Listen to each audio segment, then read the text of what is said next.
নাই তার থেকে নিজে সরে যাও, না হয় ঈমান থাকবে না, ঈমান থাকবে না।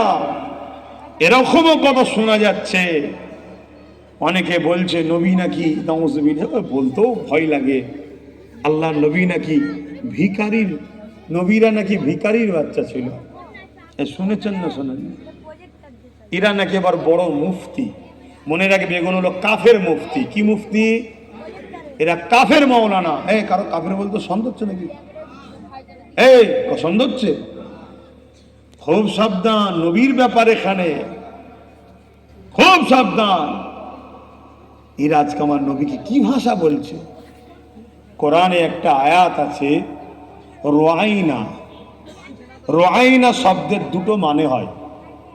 রাইনা শব্দের একটা মানে হচ্ছে, শুনছো তো যুবকরা, রাইনা শব্দের একটা মানে হচ্ছে আমার দিকে দেখুন। সাহাবারা আমার নবীকে বলতেন, ইয়া রাসূলুল্লাহ আমার দিকে একটু দেখুন, আমি এটা বুঝতে পারছি না, তাই বলতেন রাইনা।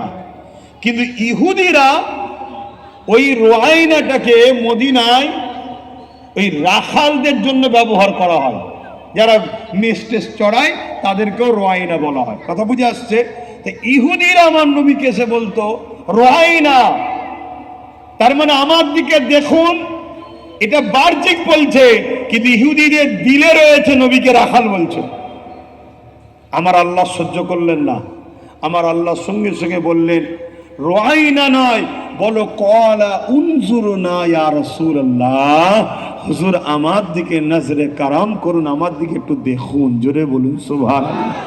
সে মনের মধ্যে কি বলেছে আল্লাহ ওটাকেও গুঞ্জাইশ করছে না।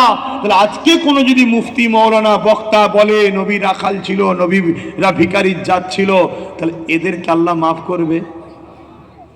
আর এদের সঙ্গে যদি আমরা উঠা বসা করি, আল্লাহ আমাদেরকে ছেড়ে দেবে? একটু বুঝুন আমার যুবকরা, ঈমান বাঁচান, ঈমান। আসেন সকলে প্রাণ খুলে উচ্চ আওয়াজে নূর নবীর উপরে সালাত ও সালাম পড়ি। ইয়া নবী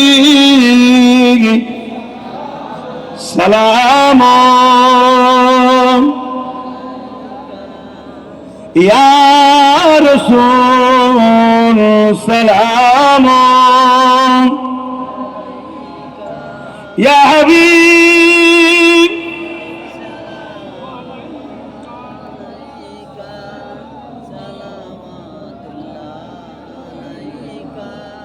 কঠিন হাসরের দিনে কি আছে মোদের কপাল, গুনাহগার উম্মাহ আত আপনার লইবেন সঙ্গে এ মাহশরে। নবী সালাম, ইয়া